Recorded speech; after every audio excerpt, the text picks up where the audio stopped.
Good evening. For some of you, I think it's going to be pretty late. I think it's going to be like 8:42-ish uh, in Pacific Standard Time. If you are in Utah, it's 9:43. If you're on the East Coast, it's midnight, and you'll see this in the morning as you should.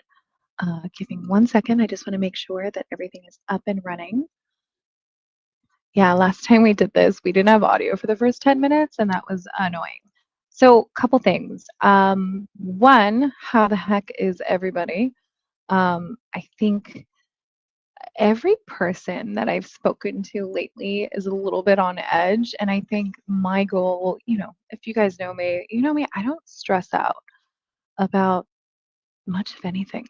And part of it is because, I was given some really phenomenal feedback by a mentor a while back, but she said something that was really so beautifully um, architected, as it will. And it was just essentially like, thank you, God, for showing me this problem has already been solved.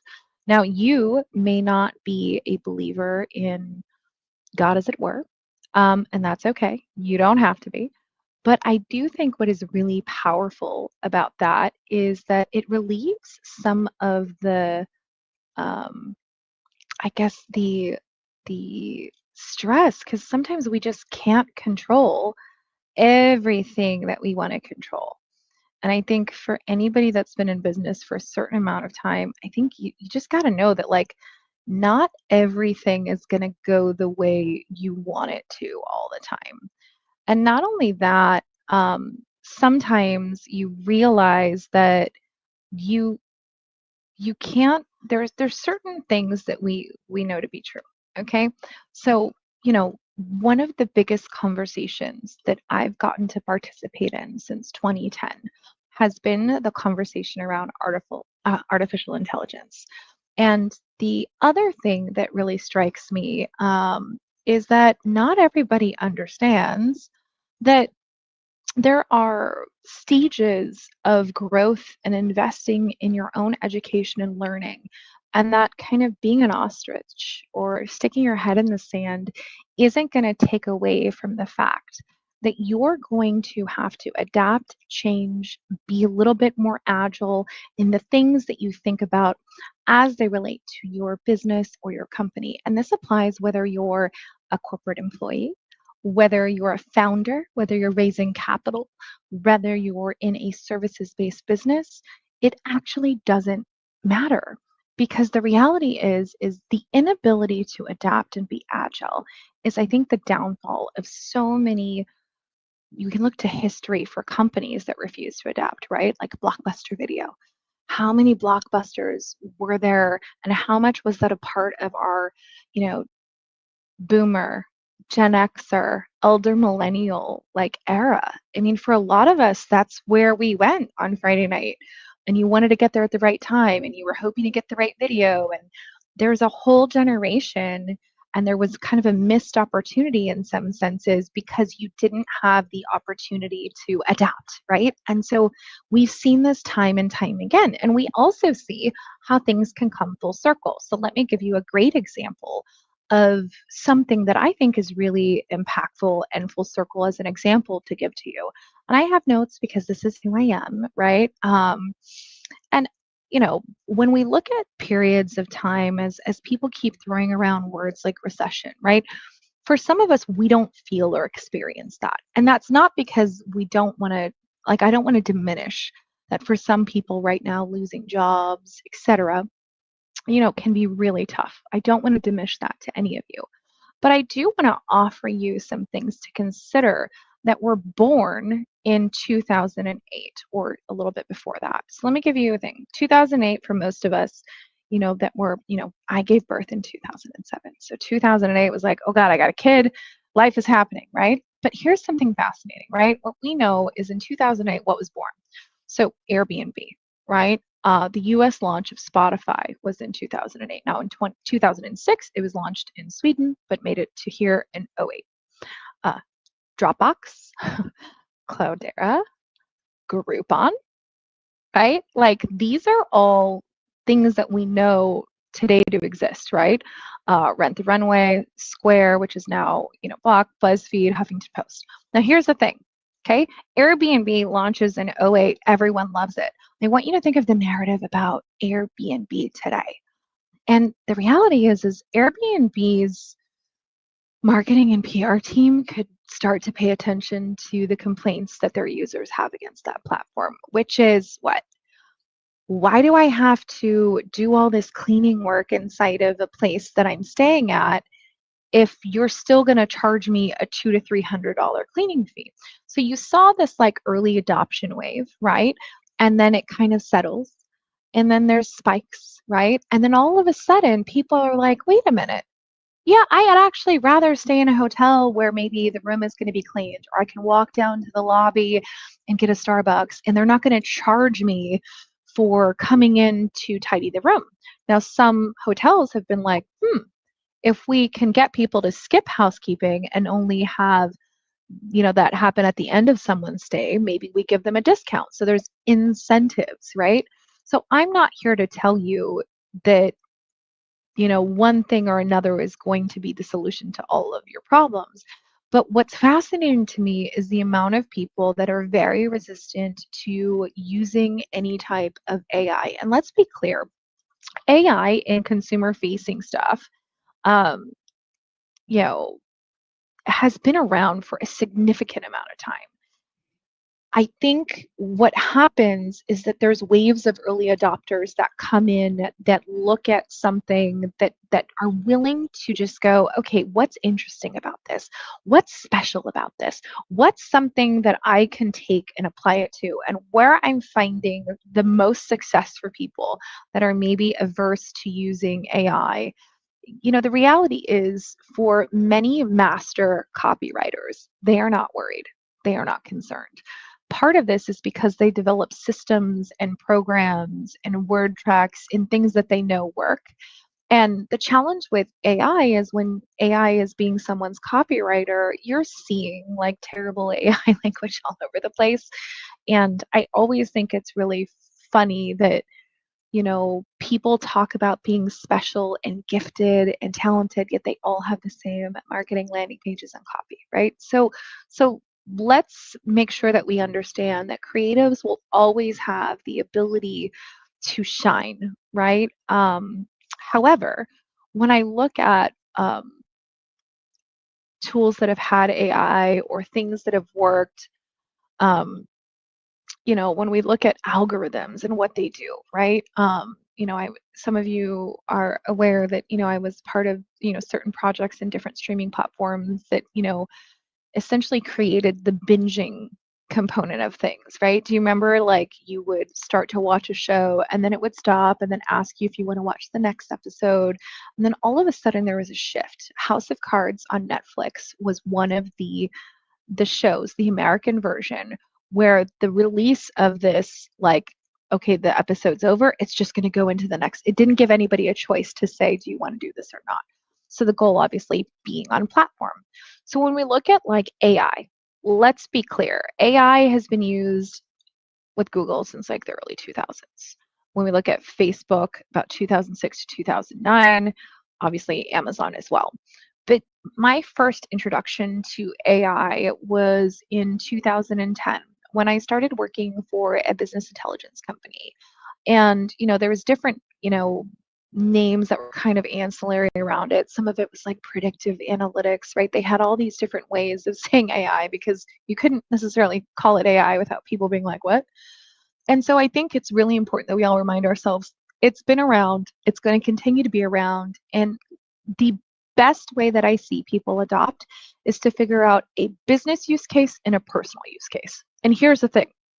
If you're not careful in your organizations today and you have employees and team members using tools like ChatGPT, putting in your proprietary corporate information into that, like if you're an employer, you need to send memos, you need to have conversations, because I think that there's a lack of understanding by younger millennials and Gen Z that if you've got this AI note taker or you're using this AI note taker for your staff meetings and the company has not approved it, you're actually exposing and putting the company at risk. Ooh, I said it. I said it. You're putting your companies at risk. The other thing that I would add is, again, if you can pick a business use case and a personal use case for how to use and integrate AI into your life, magical things can happen. So before I jump in, I want to give you two people that I know personally that are using AI in a phenomenal way. So one of those people is Rico Moreno.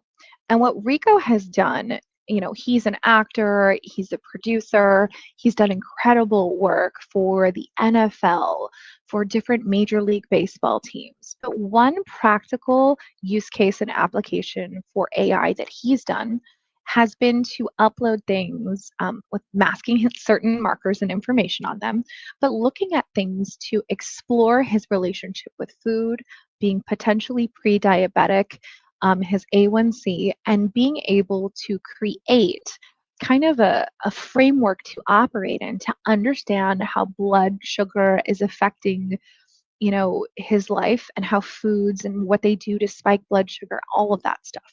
So that's a really great practical use case, right? Another practical use case is my favorite game, which is you have a couple of ingredients in your home and you want to know what you can make for dinner, right? And so that's just, again, like I'm giving you some practical use cases where you could try this out. The other thing that you could do is if you've ever been through any level of assessment, right? Personality assessment. So I believe in looking at all the modalities to learn.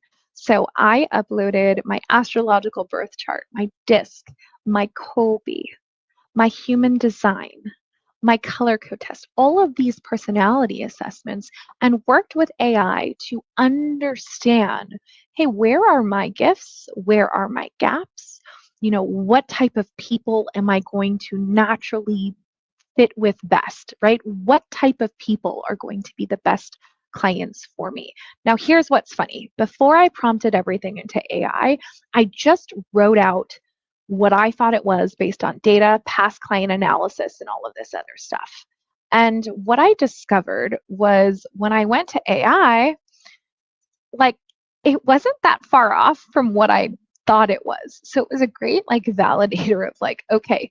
And a lot of the times I'll put in prompts that are act as my unbiased XYZ. I think that's really important because sometimes, again, as you're building out things in ChatGPT, it can be a little hard to understand that, it's confirmation bias. Sometimes people Google the things that match their opinion as opposed to looking at all of the data that's available.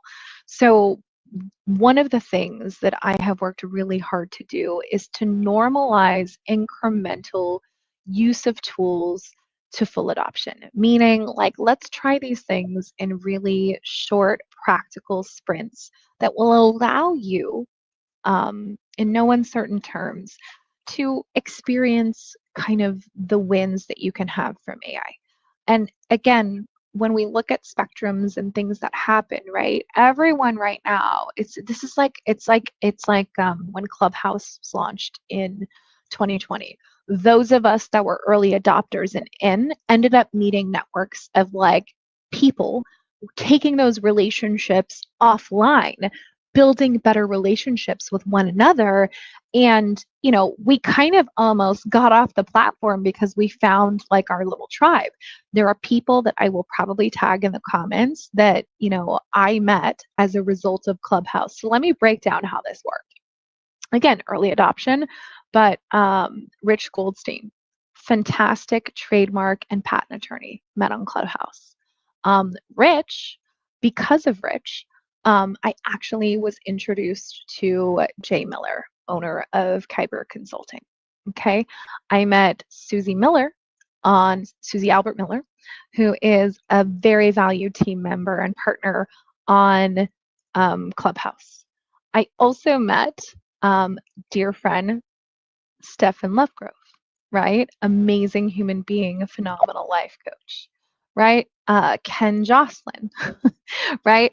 And, how did this show up in my life? Well, Ken is friends with another colleague of mine, Troy Hoffman.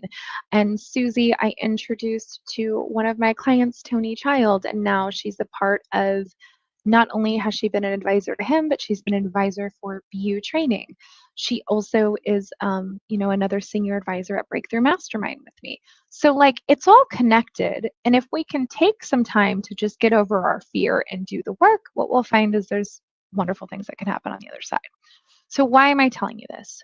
Well, we got together as a team in Breakthrough Mastermind, and we were trying to figure out what are different ways that we can walk people into trying some practical applications and use cases for AI. And so what we realized is, like I realized, is that most AI, what's up, Cynthia? I see you there.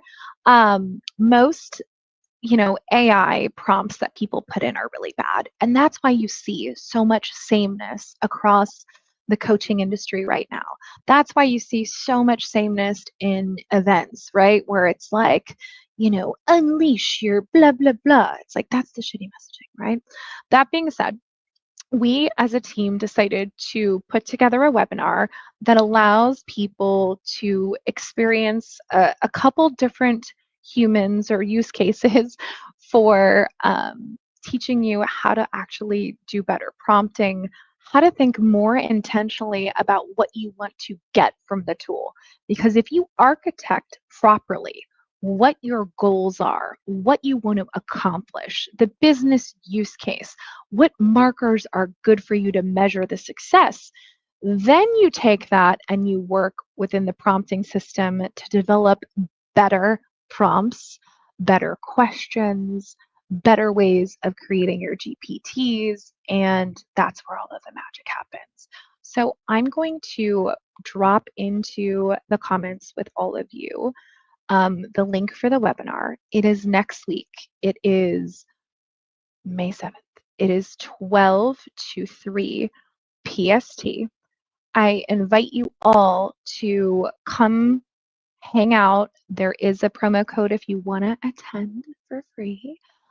If you are in the Breakthrough Mastermind community, you're like, wait a minute, I haven't seen this. Like, yeah, we sent emails and texts, but feel free to DM the Breakthrough Mastermind account on Instagram. We'll get that to you. If you want the link, just type link in the comments when this comes across your feed. We will share it with you.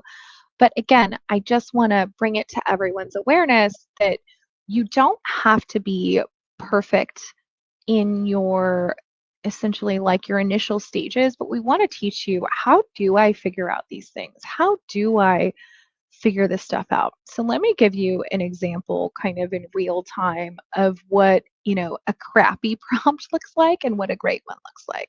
Because I think it's important that we really kind of talk to one another about like, okay, what does a good prompt look like? So I'm going to walk you through, and this is just kind of a little teaser of what you're going to learn in the training. And it really is a training because there's no like hard sell to anything. This is just, basic information. At least I think it's basic information. For some people, you might say this is not basic information.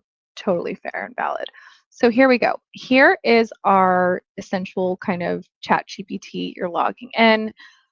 It's the first time you're seeing anything. And here's mistake number one. People go into the, essentially their ChatGPT and they go, oh, I want to create something. And, it kind of starts like this. And they'll go, I joke, if this was a person, this is not how we would talk to them, right? But you might just say, right, I'm a hairstylist.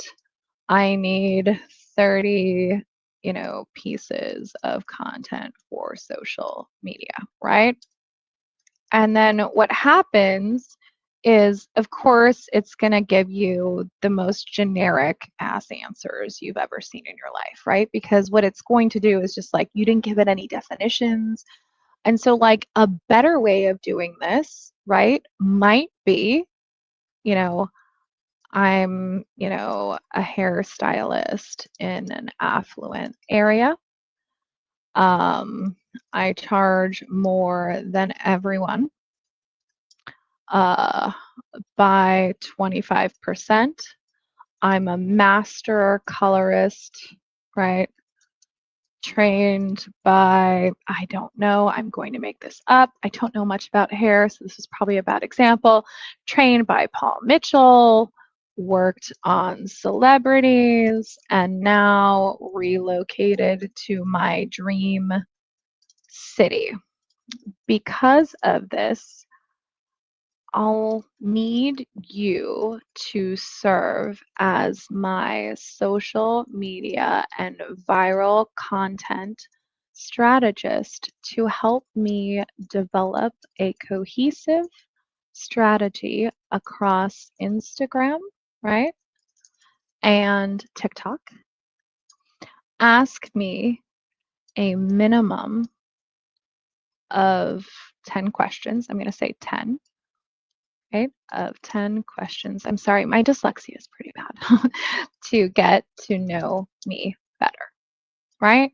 So now I've asked it, I've told them who I am, and now it's going to say, all right, now it's going to say, what's the name of the salon and what do you want to be known for? What's your unique specialty or signature style? What's your vibe? What's your 3 business goals, right? Who's your dream client? What services are most profitable?